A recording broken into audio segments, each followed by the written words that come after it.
یزید رقاشي یو واقع بیانوي یو بادشاه ډېر زیات جابر و ډېر جابر بادشاه او سخت مزاج او سخت دله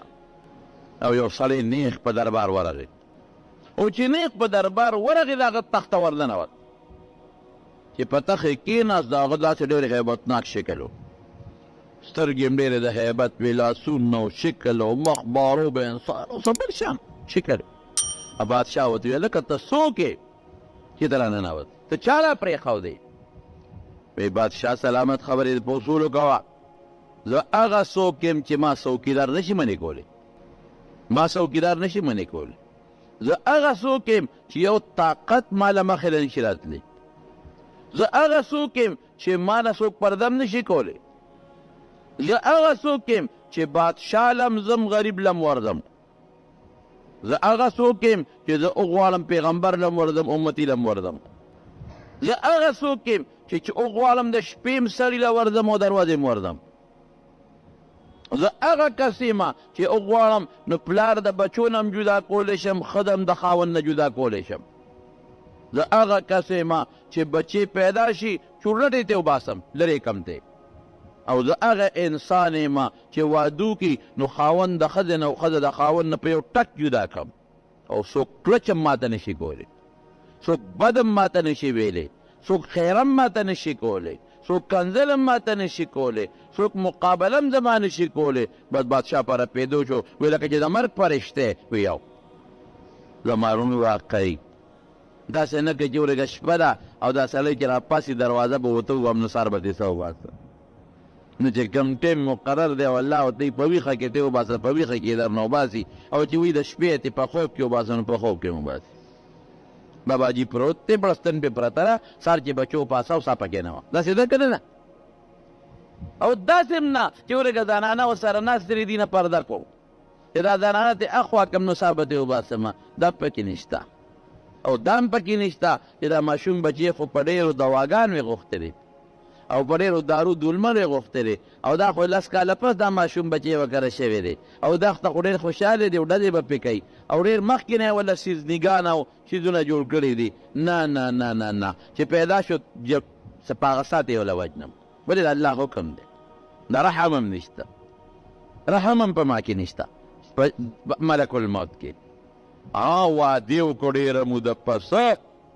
او د واده ړومبۍ شپې ده رحم نشته داسې م وجنم وایي دا خو د مور پلار یو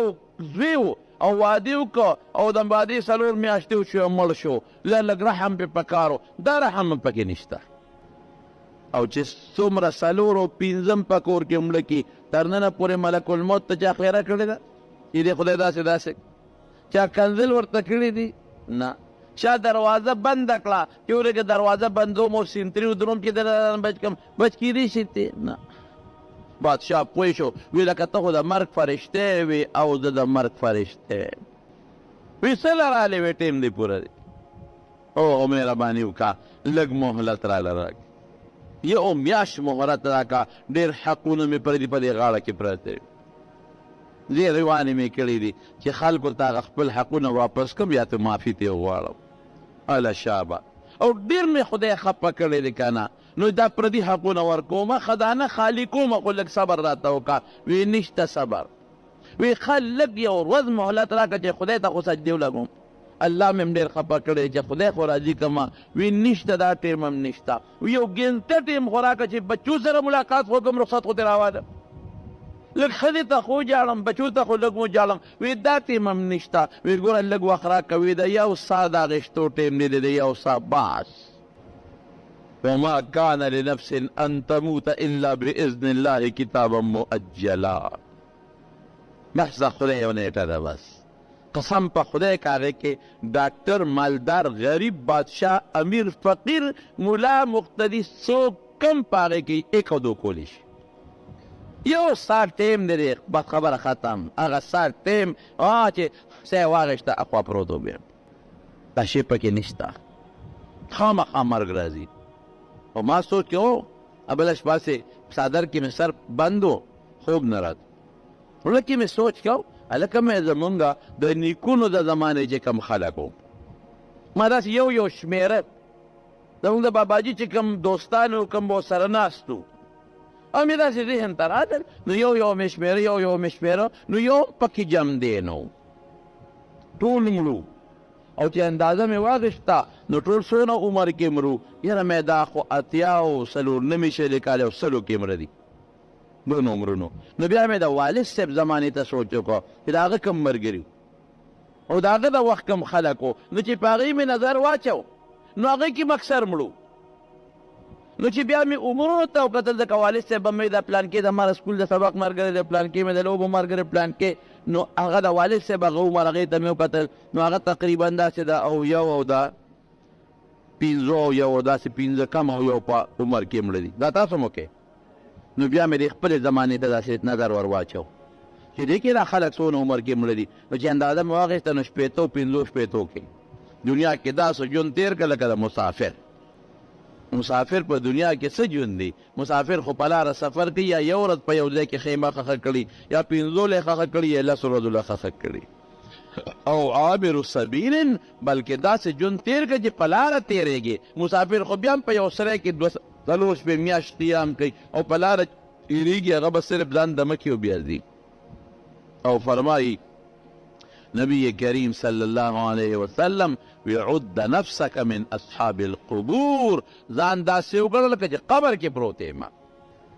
قبرونو والا پشان قبرونو والا نه جایداد قبر کې چې کوم پراتی نه په جایداد څه کوي او په بنګله څه کوي او په کور څه کوي او په موټر څه کوي او په جایداد څه کوي داسې ژوند تېر کا یا داسې ژوند تېر که چې عملي ته ورته ځان وګڼه لکه چې بس زه مړی یم او قبر ته پروت یم او قبر له روان نو خدای خبر چې د مرګ مری راوړي دي د ژوند او که څه بلا ده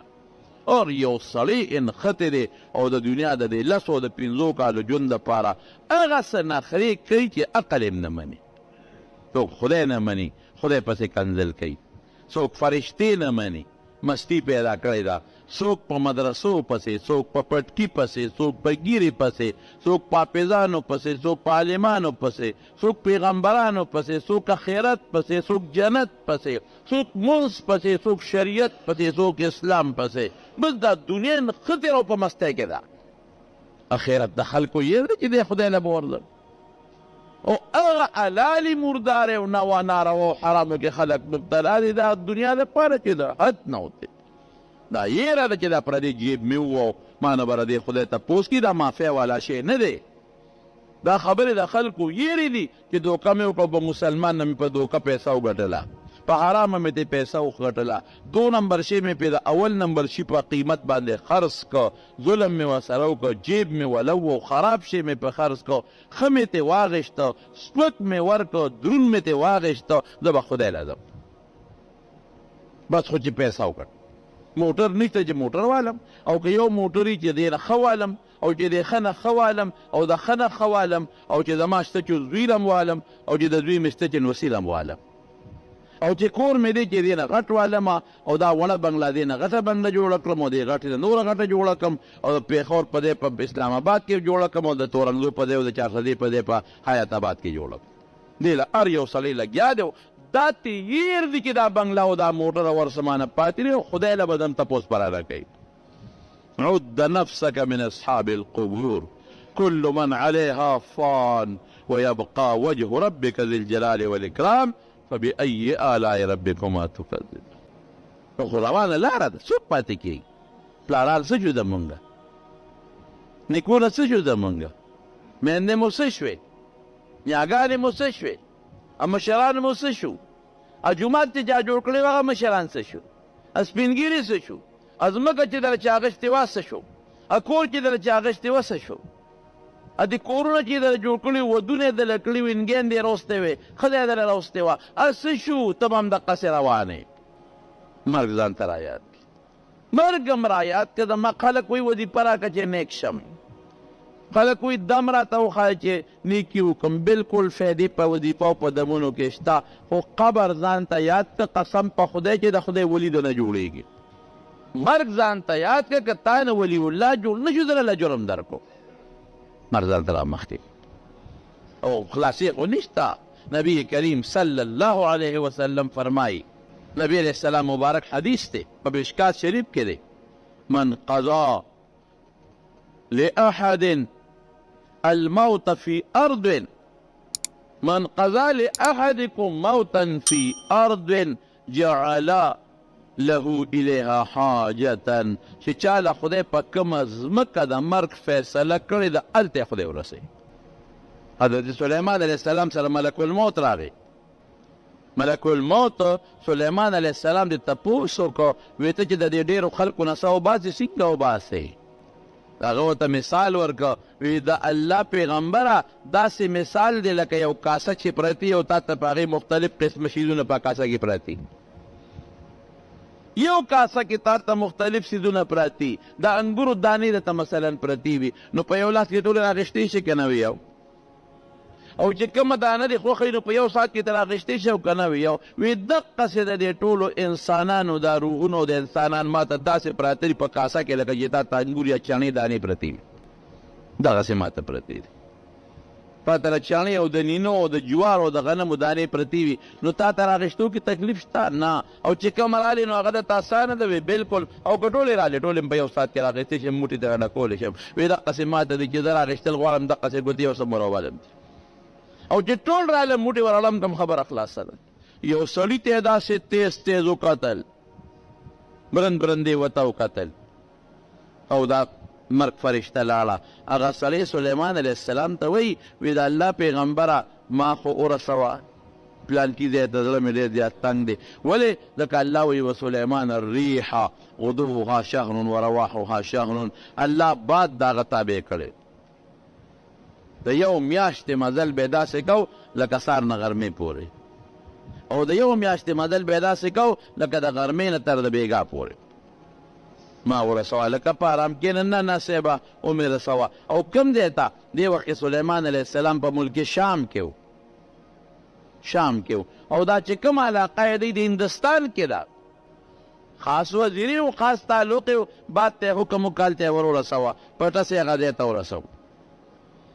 څومره د پس ملک الموت بیا راغی سلیمان علیه السلام سره کېناسته خیر په خیر چې وشو یاره هغه وختي هغه بله اوس چې راغلی وې یا وختي چې راغلی وې په دې لاره تېرېدې ما سره دلته یو وزیر و ډېر برند برند یې ورته ونه کتل او ډېر سخت و توند یې ورته ونه کتل وی او مې کتل ولې وی الله ما ته د دقه سړي متعلق وایي چې ساعت یې وباسه او ما ته هندوستان کې یو کلی یاد کړو چې هلته به تې څه وباسې ما وی سړی خو دلته ناست دی هسې راله غوسه راله چې دلته تې وباسم خو د الله د حکم خلاف ورزي راځي او هلته تې وباسم نو دی خو په دې دومره ساعت کې هلته رسېدی نه شي او ټیم یې لږ یو منټ به پاتې و هغه چې کوم ټیم و پاتې وی چې ما وی چې راشه الله کوم ځای خو نه دی هلته ور ورسه وی چې هلته لاړم هلته راته نخت چغ ناست و ساه مې ترې واخېسته الله له مې ورسول او د ملک الموت ډیوټي دقه ده چې دې صرف څه وباسي او الله ورته ښودلي چې دنې په اسانه وباسه او دنې په ګرانه وباسه. حضرت ابراهیم علیه السلام د ملک الموت نه تپوس وکړه وی چې نیک سړي له په کوم شکل لا ځای هغه ځان هم راته وښایه او چې بد له په کوم شکل لا ځای هغه هم ځان وښایه وی طاقت نه شي لرلی وی نه ما ته به ځان ښی وی ښه مخه خوا واړوه چې ویړو نو ورته یې ځان وښو وی داسې نیک سړي له راځم وی اوس مخ واړوه مخ یې واړو وی اوس راته وګوره چې وی کتل وی داسې بد له راځم نو سلیمان علیه السلام په ځمکه پرېوت بېهوشه شو همدغه ملک الموت ورته ناست دی پرې ولمږي چې هوش کې راغی نو چا یې تپوس وکړو وی څه مسله وه وی چې هغه نیک سړي له راځي په هغه شکل یې راته ځان وښو وی بل شان شکل یې ډېر ښکلی ډېر ښایسته ډېر مزېدار سترګې مزېدار مخ او خندرویه بس وی لنډه ده که یو انسان نیک سړی وي او هغه له خدای جنت ور نه کي که نه جنت او صرف د مرګ دا فرشته په دې ښکلي شکل وویني نو دا م وله ډېره ده دا خوشحالي م ډېره ده دومره خوند یې وکړه دومره پې خوشحاله شوم او بدعمله انسان له کافر انسان له چې خدای دوزخ ورکوي نو که د دوزخ په دی د مرګ دا فرشته په دې سخت شکل وویني که نه وی دا غم م وله ډېر دی بې قسم په خدای تک تور وجود او دا ستکې شنې سترګې وې او دا چینګې غاښونه او داړې وې او د دې خولې او د پوزې نه د اور لمبې راوچتې دی مرګ اسان شی نه دی ورونو ګورئ خدای دې زموږ ستاسو مرګ اسان کړي او الله دې په مرګ وخت کې ګورې د ژوند پته نه لګي حالت بل خوا روان دی. الله دې د ژوند اخري ساعت دا سوال کوي چې خدای د ژوند اخري ساعت کې زمونږ په ژبه کلمې شهادت راولي. او دا سوال کوي وی خدای کوم ارواز باندې چې زه مرم او په کوم وخت زه مرم او تا ماله مقرر کړي، نو خدایه هغه ورځ زما هغه ورځ وګرځئ چې ته پکې زما نه خوشحاله.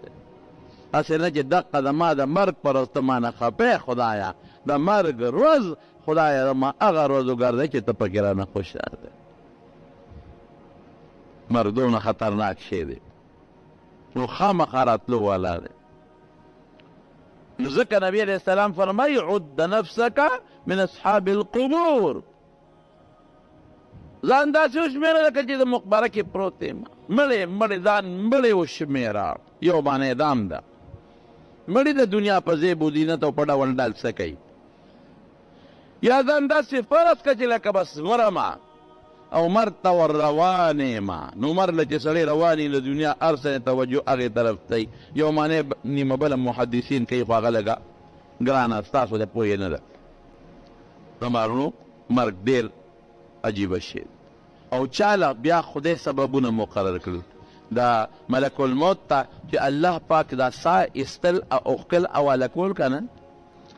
نو ملک الموت ورته وی الله دا خو به ته زما ټول مخلوق سره دشمني پیدا شي او ټول به ما ته خیرې کوي او ټول به راته کنځل کوي او ټول به راته بد وایي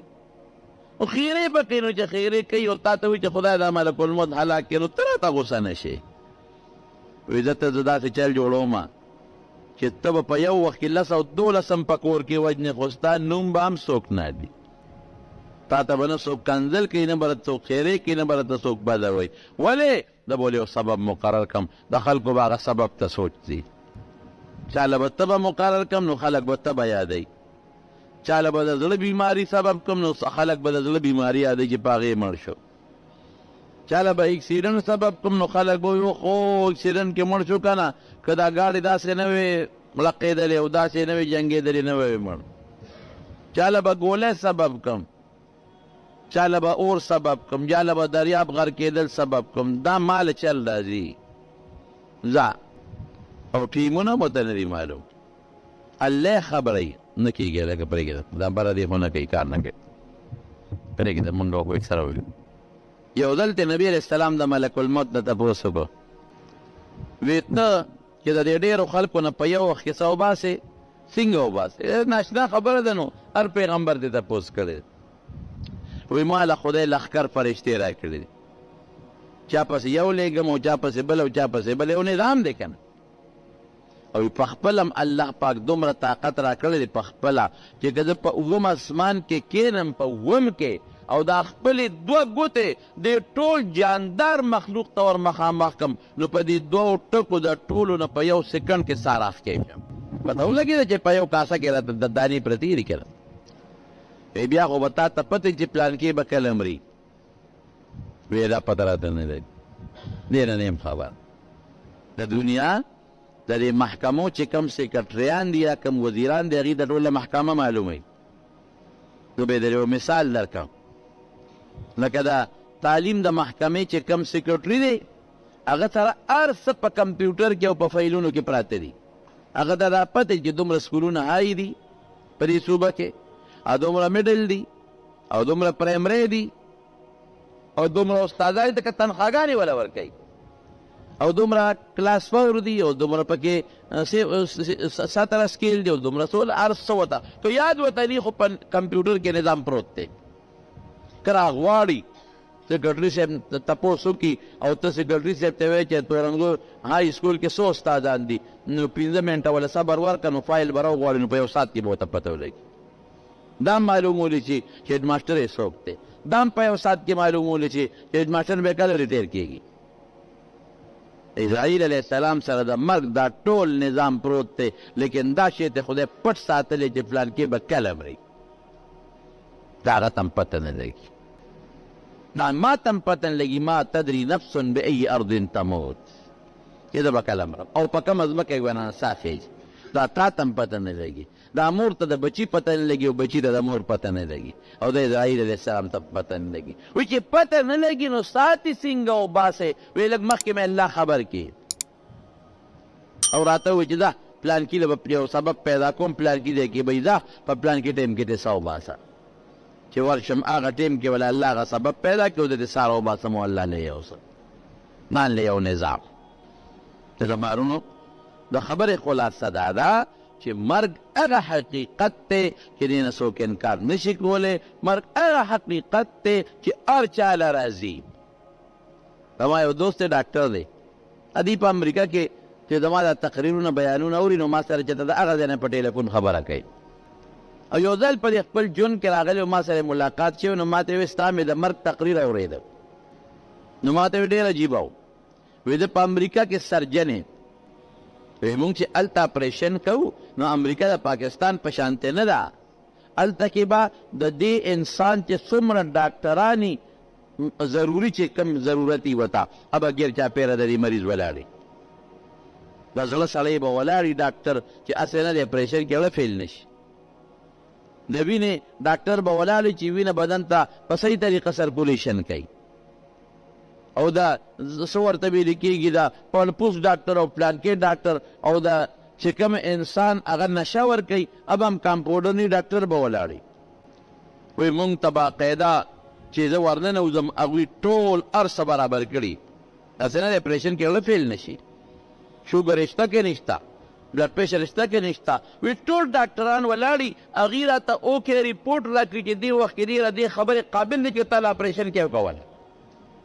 داسې د اپریشن نشم کولی. هغه ولاړي بیا وی پوټینې اپریشن یې دی ولا وکړم چې اپریشن وکړم هغه سرمن وغیره ولا وګنډم. وی چې وګنډم نو زم په فایل دستخط وکړم چې اپریشن مې وکړو دا تکلیف هغه مې وکړم او چې هغه کم نور ډاکټرانو زړه والا هم ولیکي په اپریشن نه پسو ګوري او دلته خو چې نشه ته وباسي نو واټ ته بودي نو هلته چغې وایي هلته کې روغ رمټې ده اپریشن تیټر نه وباسي. نشه ته هلته لاړه شي چې دې ټیک شي نو بیا راوباسي. هغه نشې والا ډاکټر ولیکي چې نشه ته لاړه دې ټیک دی، زړه والا ولیکي چې زړه سرکولیشن ټیک دی، حرکت وینې والا وایي چې د وینې حرکت ټیک دی او ټول اوکې ریپورټ ولیکي. ویناګانه سړی مړ شي اون هغه اپریشن تیټر کې راته سړی راوغورځېږي مونږ اکسیجن او منډې او ترړې خو سړی مړ شي. بیا هغه ډاکټران خو انګریزان دي هغې دا تحقیق کوي ریسرچ کوي چې په څه مړ شو. زړه والا وایي زړه حرکت خو ټیک و، دغه بیماري هم نه وه، دغه اټیک هم نه دی راغلی. هغه ریسرچ کوي تحقیق کوي. هغه وینې والا وایي چې وینه خو ټیک روانه وه. هغه بل نشې والا وایي چې نشه خو ترې لاړه هغه څه تکلیف هم نو. هر یو ډاکټر په دې سوچ کوي چې سړی خو ټیک و مونږ خو ریپورټ ورکړه دا ولې مړ شو. وایي زه څادر په اوږه کړمه ویې خندل داسې کړې. وایي زه څادر په اوږه کړم چې داسې کار دی چې تاسو بې وقوفان یې، تاسو نه پوهېږئ. دا زمونږ د طاقت نه پاسه یو بل ذات دی د هغه طاقت شته. هغه ذات دا فیصله کړې ده چې دی به په دې ټیم مري. دوی کې عقل او زمونږ ډاکټري کار نه ورکوي. په ارام کښېنئ بس. او هغه ذات دا هم وایي چې ستاسو په دا منځ کې دې څه وخت کېږي. هغه ذات دا مونږ ته ښایي چې زړه به ټیکې وساتئ وباسم. هغه ذات دا مونږ ته ښایي چې پوټینې اپریشن دی او تاسو د ګیر چاپېره تاو یو اکسیجن او ټول مشینان در سره دي او د زړه د حرکت مشین هم در سره دي او بیا هم چې زه وجنم نو تاسو یې منع نه شئ منع کړو. یو بوډۍ او یو زوی او زوی یې مړ شو. ډېره زیاته ورپسې خفه وه. په ډاکټرانو طبیبانو مولیانو شیخانو ګرځېده. ساده ښځه وه دا ښځې دا بوډیګانې ویم بیا لږې ساده. یاره داسې به څوک پیدا شي چې زما دا زوی واپس را جمدې کړي. په پلانکي ځای کې یو کس شته هغه سره یو نسخه شته. هغه پسې لاړه او ډېر یې ورته وجړل چې زما یو بچی و بچی مې مړ شوی دی او ته راته چا خولی که څه دم درود دارو درمل سم د سرۍ نو ته مهرباني وکړه زما د بچی را جمدې که. هغه ورته بوډۍ ما سره خو نسخه شته اوبه دي هغه به دله دم کړم او چې دې زوی له دې په دا مړه خوله کې ور واچوې دې به چغه ووایي او راپابسي ټوک ټاک به شي. دې شونډو کې وله اوسه څه وه دا به را جمدې شي. هله چا به دم وکراله وی نه داسې وکړه چې د اوو کورونو نه به راله اوبه راوړې. بلکل اوس اووه نه د سلو نه خو به راوړم. وی نه که نه لږ سوچ وکړه که نه د هغې اوو کورونو اوبه به راوړېدله به دموم چې په کوم کور کې مړی نه شوی هغه اوه کورونه به وګورئ چې په کومو کورونو کې مړی نه شوی د هغې اوو کورونو نه به راله اوبه راوړې ابد دموم خو چې د زوی په دې شونډو د ساس کې پرېږدي جمدې کېږي به بوډۍ زر بوتل واخیست وي دا ودل ورسره پیدا کړم یو کور ته لاړه وي تپوس به کوې ګورې یقیني ښه هسې نه د هغې کور راوړه چې هغې کې مړي شوي بیا ګورې کار نه کېږي ورننوته تاسو کله مړی شوی دی او څوک پلاره مړ وکړ په بل کور ورله دروازې وواله تاسو کله مړی شوی دی زما ته د هغه کور اوبه غوښتي دي او مړی شوی څوک مو دي کاکاجي مې مړ وکړه مخکې ورځو کې په بل کور نیکه مې مړ وکړه په بل کور زوی مې مړ وکړه په بل کور ښځه مړه وکړه په بل کور خاوند مړ وکړه په بل کور رور مړ ورواره مړ خور مړه وه د خور زوی مړ نوسې مړ اوهو چې کوم کور ته ورځي پکې یو پیدا کېږي بوډۍ پوه شوه اوی دا خو واقعي که د ما زوی مړ دی ګوره ډېر هوښیار ډاکټر و که د ما زوی مړ دی خو دلته هم د چا بچی مړ دی ته خفه یې ورپسې چې زوی دی مړ دی او خفه یم دا به څه چل کېږي څه چل به کېږي ته به هم مرې ورپسې بېبې بله ورځ به ته مرې ته به هم بله ورځ مرې ورپسې زه به هم څوک و په بل کور والا ستاسې نوسې مې مړ دی ډېر نیازبین و خپې ورپسې یو خپې دا به څه کوي ببو ته به مرې غم مه کوه دا به زه مرم او ته به مرې خو چې په دې شلو پنځویشتو کورونو چکر ولګو او د هغې خلکو کورونو کې د مړو معلومات واخیستل چې ښځه راتله تسلي شوې وه ډاکټر طبیب لراله وایي څه چل دی اوبه دې راوړې وې نه ولې یو کور مې همداسې ونه موند چې هغې کې دې مړې نه شوې نو بېبې که ستا بچې مړ شو نو څه چلو شو نور به خامخا خلاصې خو دې نشته مرګ هغه حقیقت دی او هېڅوک یې هم نه غواړي والله که د چا هم ځان مرګ تړی کېږي هلکه له کېږي ستاسو نه څوک وایي چې زه دې مړ شم ولې د دنیا ګرم یخې هواګانې دي هلته هغه شی نشته دلته په ژمي کې ګرمه هوا ده ته هیټر لګېدلی دی نو که ژمي کې مرې نو هلته به یې چې خدای هلته به څه کوم دلته خو ګرمي شته هلته خو یخه یخني ده او که اوړي کې مرې نو دا سوچ به دي چې دلته خو پکې لګېدلی دی اے سیم لګېدلی دی که نی ببو د جنریټر دی که نی څوک خو به راته لمن وړقي هلته خو دغه هم نشته دلته خو پسته بستره ده هلته پسته بستره هم نشته دلته هوا او اکسیجن دی هلته هوا او اکسیجن هم نشته او چې ډېر زیات ذهن له کم ټینشن راځي او ذهن له کم سوچ راځي او ذهن له کم فکر راځي ابسي اوهو دلته خو که ناجوړه شم چغې وام نو بچې به راشي په سر به راله زور وکړي ښځه به راشي نو په سر به راله زور وکړي لور به راشي نو خپو ته به راله کښېني د خپې به راله مالش کړي نو که بل څوک نه نو یو انسان یو پردي خو به راشي که یو دم به راباندې واچي قبر کې به څه کوم نه راله څوک خپې مالش کولی شي په دا قبر کې ماله هېڅوک خپې نه شي مالش کولی په قبر کې نه راله څوک په سر لاس راښکي شي په دا قبر کې نه راله څوک په خېټه لاس راښکي شي نه راباندې څوک دم اچولی شي دلته خو به چغې وام څوک خو به راله راورسېږي دوی له پکار دي چې دلته خو چې چغه ووام نو دوی په زړه کې راځي چې دلته به چغه ووام مور به مې سر ته کښېنې که بنده ډېر هم نه جوړوي خو یو ځل چغه ووایي چې مورې دې سره هم ګورې نیم بنده جوړېږي هلته خو زه مور ته هم چغه نه شم والی زه به څه کوم او بل سوچ یې په زړه کې څه راځي بل سوچ دا چې دلته کې خو رڼا ده او قبر کې به څه کوم توره تیاره او چې دا سا به رانه څنګه وځي یوازې یو غم نه دی که نه چې د مور نه به جدا شي پلار نه او درونه نه به جدا شي یو غم نه دی چې د پستې بسترې نه به خاورو له کوز شي یو غم خو نه دی چې د رڼا نه به تیارې له لاړ شي یو غم خو نه دی چې د خوشحالۍ نه به غم له لاړ شي یوازې به شي هر څه به دنه پاتې شي اکسیجن ختم رونه رشته داران ختم نه سا به څنګه وځي حضرت عمر فاروق رضی الله تعالی عنه کعب احبار د پخوانو کتابونو یو ډېر لوی ملا و مسلمان شوی و هغه نه یې تپوس وکړ وایي دا ستا د انسان نه څنګه وځي دا سا د وتو به څنګه کعب احبار ورته وایي امیر المؤمنین وایي داسې مثال یې زموږ په پخوانو کتابونو کې چې یو انسان په دې ټول وجود کې یو اونه بنده کې او د هغه اونې څانګې رده په دې ټولو رګونو کې خورې شي او دا اونې دا څانګې ټولې د ازغو د غنو نه ډکي او یو څانګې په یو رګ کې تلي تو شوي وي او دا غونډه اونه ترې راکاږي او دا ازغي او دا غنې د ده په دې رګونو کې راښکلې کېږي. داسې تصور د بدعمل انسان نه. او د حضرت موسی علیه السلام نه تپوس کېږي وی دا بدعمل انسان نه چې څه ښکلې کېږي مثال یې څنګه دی؟ وی تپوس یې مه کوه.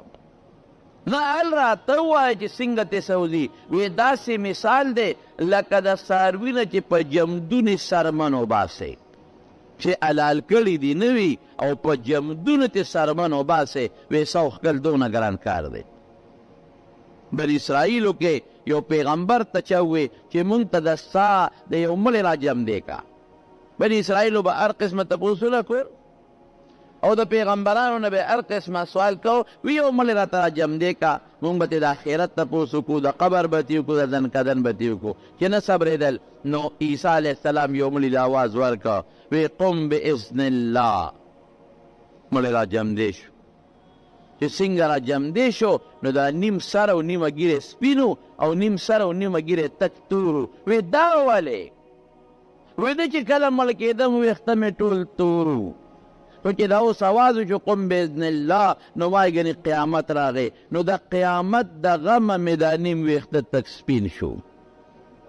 وی مرګ راته ووایه چې مرګ څنګه وشو؟ وی دومره زره کاله مې شوي دي چې زه مړ شوی ما. او وی قسم د الله په ذات چې اوس هم زما په خوله کې د سا د وتو د ځنکدن تریخوالی پروت دی. مهرباني وکړه د الله رسوله اوس چې مرم چې دوباره ځنکدن را باندې رانشي. ګورې ډېر ګران کار دی. نو مرګ داسې حقیقت دی، داسې نه ده چې ګنې سترګې به پټې کې او خربو کې اوده به شي. دا وړه خبره نه ده. د سا به په کومه طریقه وځي الله او دا سا به کم خوا ځي؟ دا به جنت ته ځي او که دا به دوزخ ته ځي؟ او دا سا به په کومه ټوکړه کې بندېږي؟ دې سا له به هم کفن راځي. لکه زه او ته چې مړه شو زموږ د بدن له کفن میلاویږي دغه رنګې د سا له هم کفن راځي. نبي علیه السلام فرمایي د نیک عمل انسان سا له د جنت کفن راځي او د بد عمله انسان روح له د دوزخ کفن راځي. نو پته نشته چې د ما دا سا به د جنت په کفن کې بندېږي او که دا به د دوزخ په کفن کې بندېږي. زه به کم خوا ځم. پرونو ډېر سخت شی دی مرګ. زما قسم په خدای د ټولو نه لویه مرحله د سا د وتو ډېر سخت دی. زه به څه کوو دې مرګ سره؟ هېڅ څوک یې نه غواړي. حضرت ابراهیم علیه السلام ته الله اختیار ورکړی وی ستا خوښه ده چې ستا کله مرګ خوښ شي د نڅا وباسم او چې تر څو دې نه خوښ نه وباسم نه. هغه خوشحاله چې زما څه کار ده چې زه مرګ غواړم، چې ما له اختیار چې زما کار ده چې مرګ غواړم. یو ځل ناستو میلمه دوست ډېر زیات و. میلمانه به د دنیا راتلل او ده به ځان سره ډوډۍ ته کېنول. داسې بې میلمه به حضرت ابراهیم علیه السلام ډوډۍ نه خوړه. هر څوک چې به نوکر یا غلام یا بچی به په لاره کې ودرولو وی بچی وګرځه څوک راوله څوک راوله. هر څوک چې خو چې څوک را پیدا کړي. یو ځل یو بوډا بابا یې راوسته. بوډا بابا چې څنګه ډوډۍ ته کېناسته نو قانون دا دی چې خلک ډوډۍ خوري د الله نوم پیلي بسم الله. او نبی کریم صلی الله علیه وسلم فرمایي چې کله دې د ډوډۍ باندې د الله نوم واغېږي په دې ډوډۍ کې برکت وي او که د الله نوم دې وانغېږي برکت پکې نه.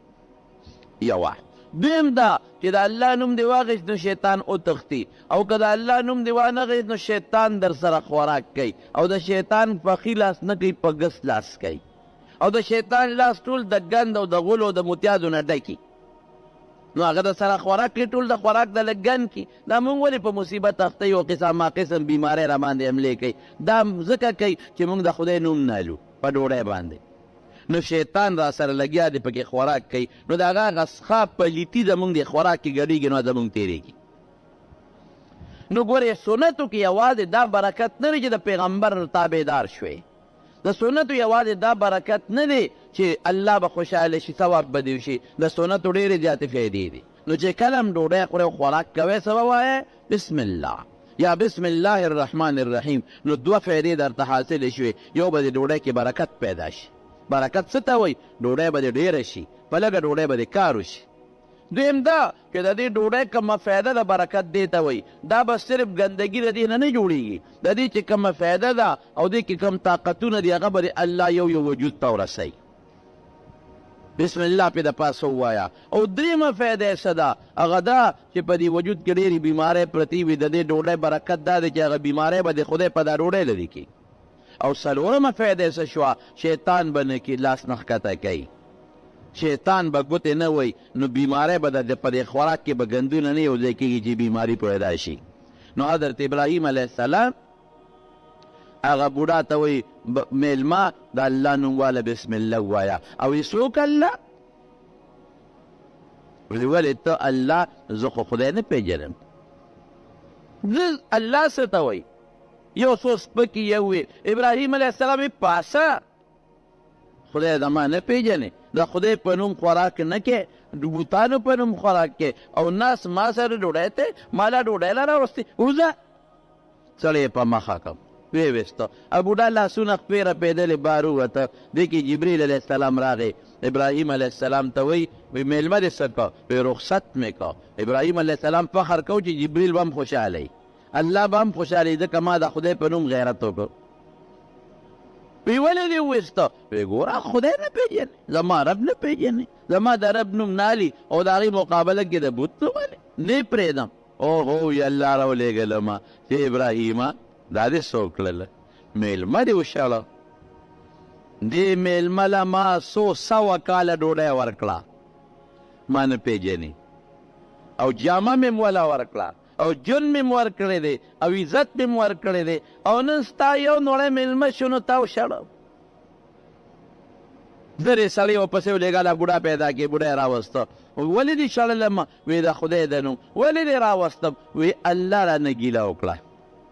چې ما نه پېژنې، او سره د هغې 12 کاله چې د عمر دی، نو ما ډوډۍ، جامه، خوراک او اوبه ورکوم وله،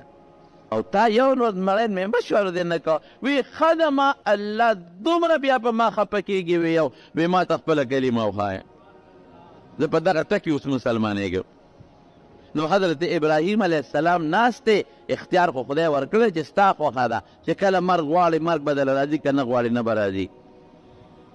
یو بوډا سړی وله راغی. بوډا داسې دی چې غریب ټپ ټیپ دی او خپې یې رپي. بوډا داسې دی چې په دې ګیره باندې او په دې شونډو باندې لاړې روانې دي بیګي، ګیره او لاړې لمدې دي په لاړو باندې. بوډا داسې دی چې د خولې نه هم غریب خوبه روانې دي، او د پوزې نه هم کڼې روانې دي. او بوډا داسې دی چې د سترګو نه هم چخې بیګي په دې مخ د پاسه روانې دي، او لاسونه هم رپېږي غریبه، او ډېر په بد حال دی، او څخه بین ترې روان دی، او په دې ځمکه غریب پرېوته. ابراهیم علیه السلام بوډا دی بابا د څونه عمر یې؟ وی د 200 کالو. او دې وخت کې ابراهیم علیه السلام د 200 کالو نه لږ کم دی. 200 کالو نه عمر لږ غوندې فوټې غوندې کم دی، کم دی. وی د څو کالې باباجي؟ وی د 200 کالو. اوهو چې زه به 200 ته رسېږم چې ما نه به لا څه جوړېږي. زه ابراهیم علیه السلام لاس اوچت کړ، وی یا الله ما خو د دې سړي عمر ته مه رسوه،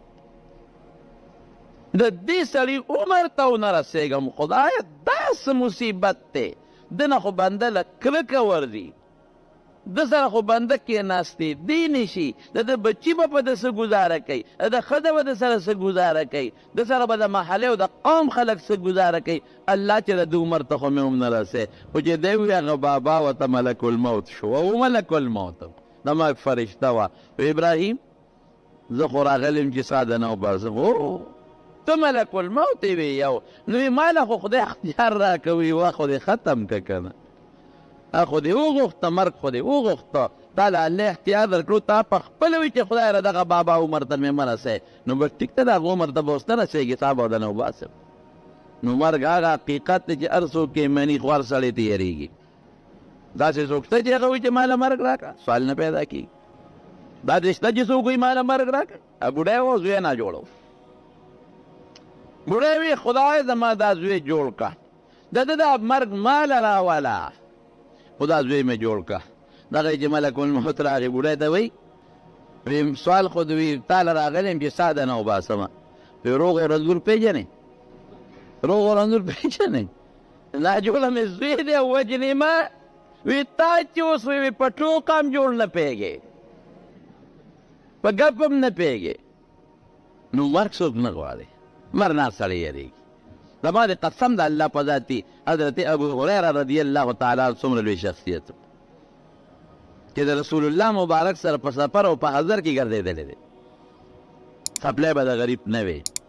جامې به یې نه وي، یو کمیس به یې کله به یو لنګ به و کمیس به هغه د غریب نه او ډوډۍ به نه ولو، اوږې به غریب ناست و. یو ځل روټۍ ته ناست دی او یو ډېر قیمتي رومال دی ورسره، په هغې پوزه پاکوي. نو چې په هغې پوزه پاکوي نو واه واه ابو هریره په دومره قیمتي رومال نن پوزه پاکوي. وی قسم د الله په ذات چې هغه وخت مې یاد دی چې د رسول کریم صلی الله علیه وسلم د منبر او د کوټې په منځ کې به بېهوشه پروت و. وی خلکو به د سر لتې راکولې چې ابو هریره لیونی دی او وی قسم په خدای که به زه لیونی یم، وی د لوږې د لاسه او بېهوشه وم. داسې وخت پرې تېر شوی دی، ډوډۍ به نه وه، خوراک به نه، لیکن دغه ابو هریره رضی الله عنه چې کله مري نو جاړي. ملګري ته ګیر چاپېره تاو دي، د صحابو خو باجیمه مرګ و،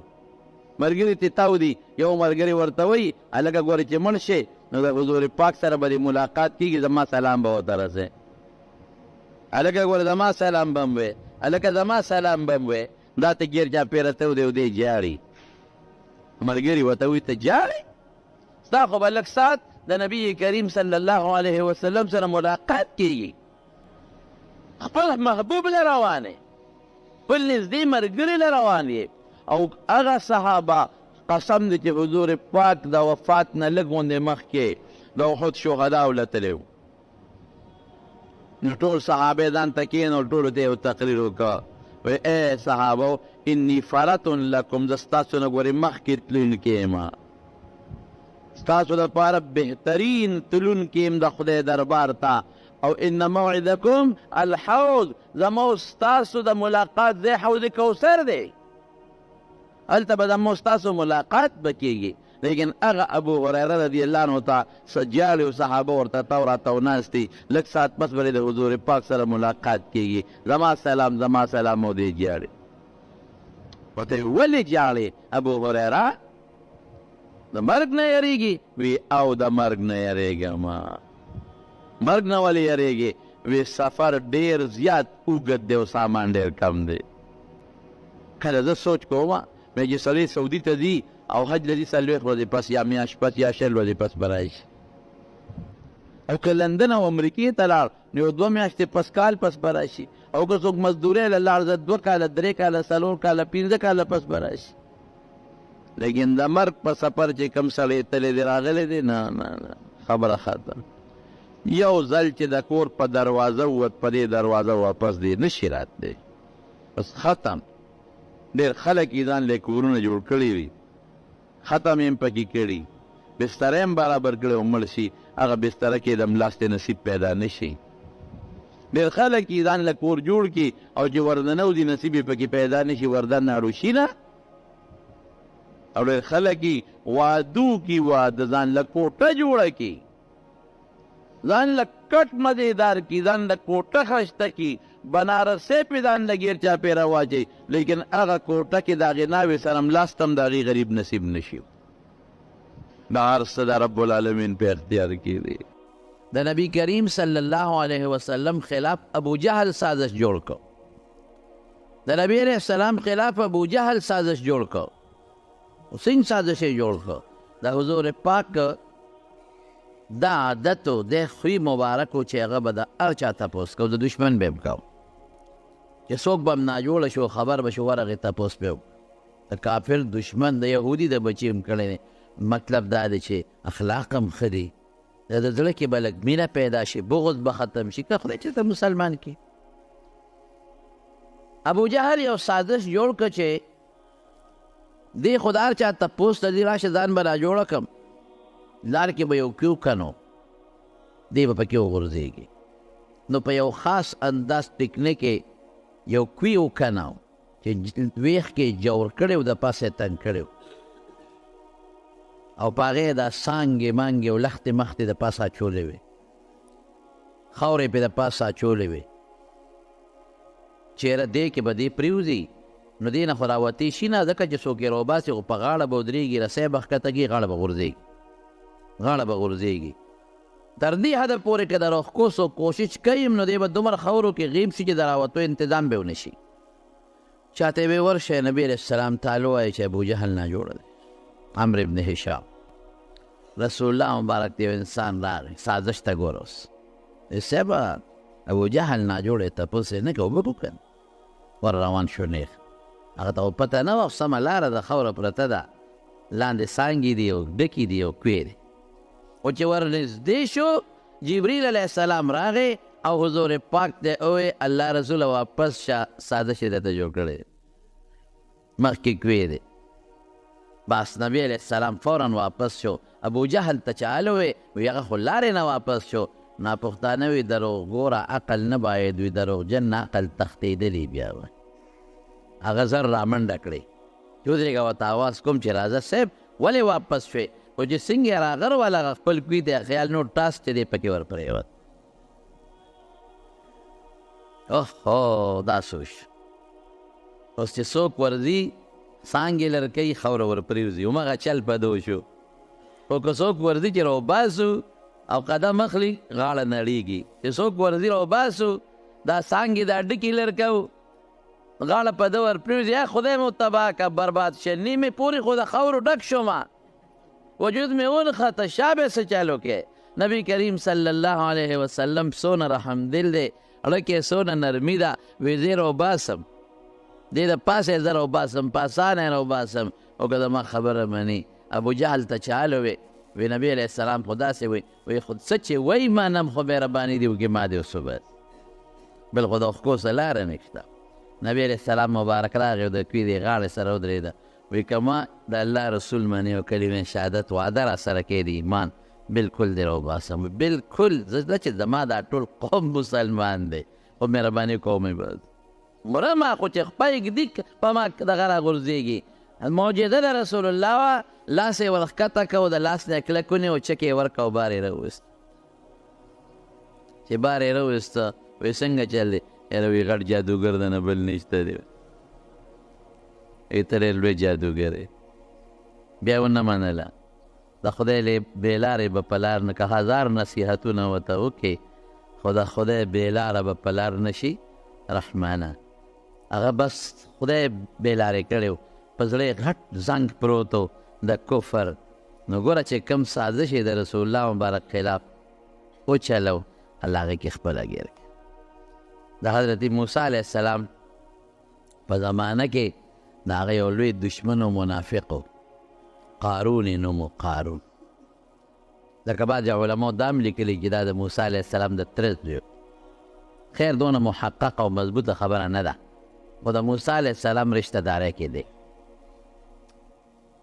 لوی مال ولا خدای ورکړی دی، لوی دولت،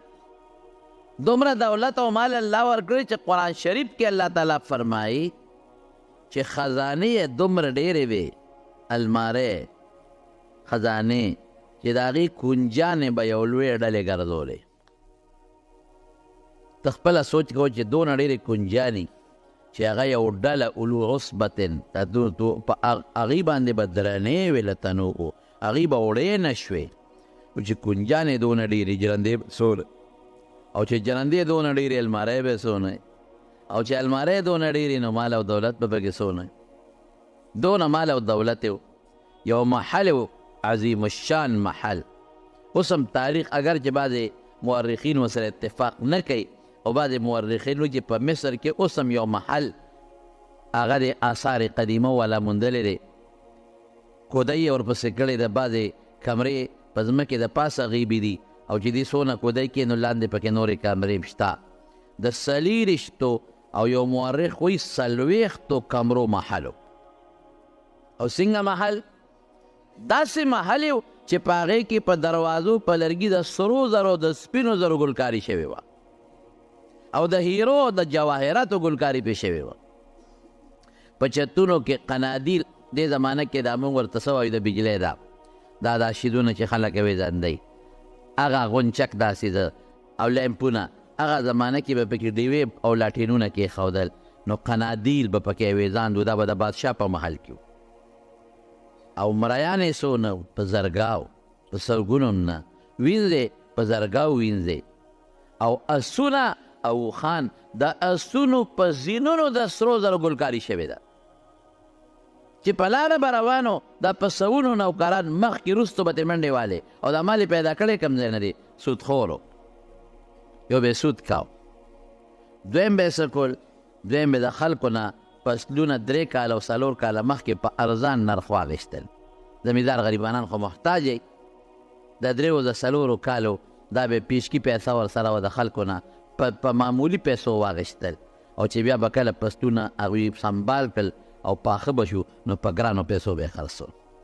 او خلکو له به یې پیسې په سود ورکولې او مثلا دا 1,00,000 روپۍ والا میاشت پس په ماله 100,000 د پاسه راکړې چې میاشت پس به راله 100,000 د پاسه پیسې بیا نشته بله میاشت 1,500,000 شوې بله میاشت که دې را نه کړې 2,00,000 شوې بله کې 3,00,000 شوې بله کې 4,00,000 شوې دا به پې خطې دا پیسې به پې زیاتېدې او په ناب تول کې به یې هم ډېر کمې کاو دې سره ډېر زیات مالدار شو دولتمند شو حضرت موسی علیه او مونځ به یې کاو منافقو دړنه موسی علیه السلام نو منلې ظاهر کې به د موسی علیه السلام سره مونځ هم کو ظاهر کې به یې روجې هم نیولې ظاهر کې به 200 روپۍ صدقې هم ورکولې ظاهر کې به د موسی علیه السلام په مجلس کې هم کېناستېده حضرت موسی علیه السلام حکم وکړ د زکات چې د خدای په مال کې زکات ورکړي ده ته چې پته ولګېدله چې موسی علیه السلام خو زکات ویله ده خو بلا دولت و زکات خو یې لکونه په کروڑونه پیسې کېدلې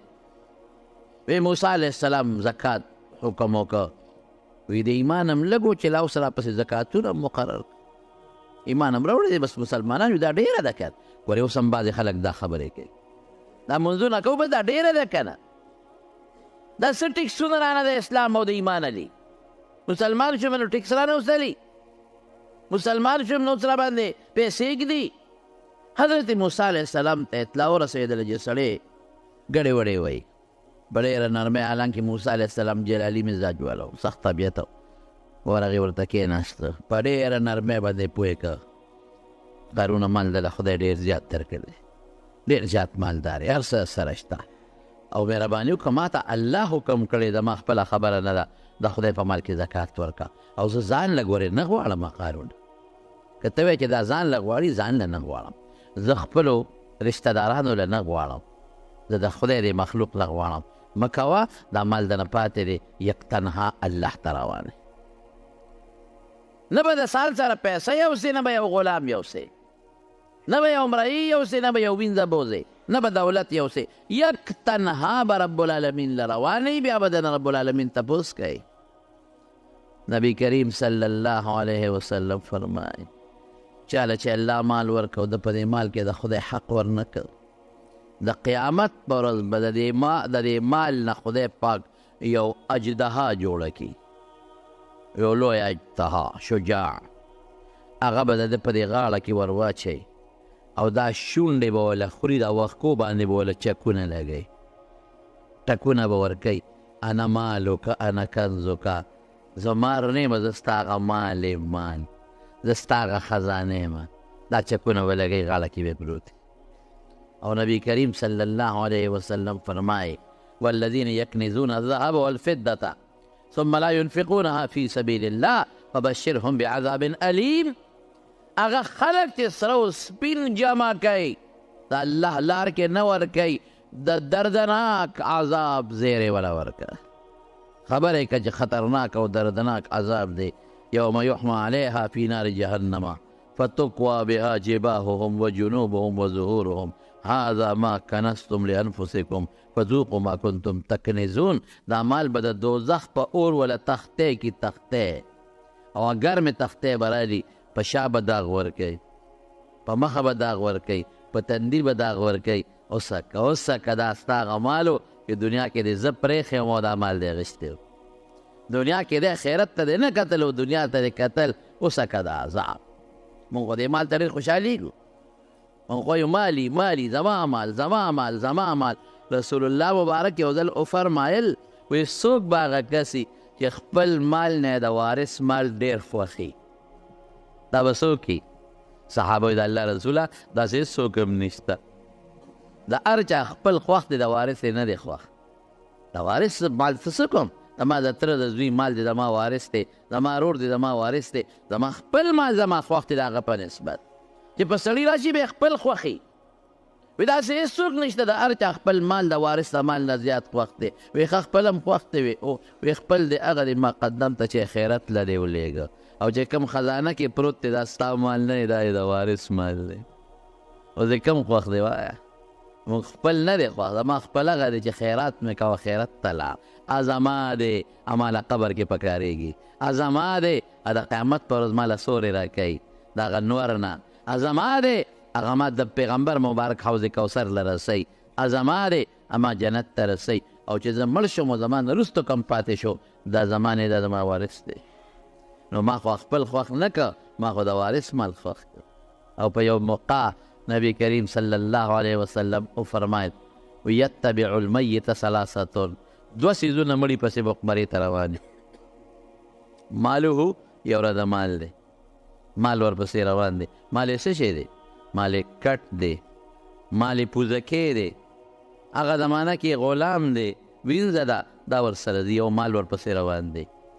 دویم ورسره څه دي مقبرې ته قریبه رشته دار ورسره دی چې کومه د رشته دار تره دی بچی دی دا ورسره دی او دریم څه شی دی عمله عمل ورسره دی دا درې څیزونه ورسره روان دی مال روان دی رشته دار دوستان دا روان دی عمل روان دی دوه ته واپس راشي یو ورسره پاتې شي مال هم ته واپس راغی غلام هم رایم ته راغی چې کوم کټ پوزي کې د شپېته کاله وخت تېر کړی دی هغه هم ته واپس راغی پوزکې هم ته واپس راغی هغه تولی بالغ کې ورسره ایښودی هغه هم ته واپس راغی هغه رشته دار او بچي هم ته واپس راغلل کم شی ورسره پاتې شو مال موږ هغې ته نه ګورو موږ مال او مال او مال او مال او مال او مال او مال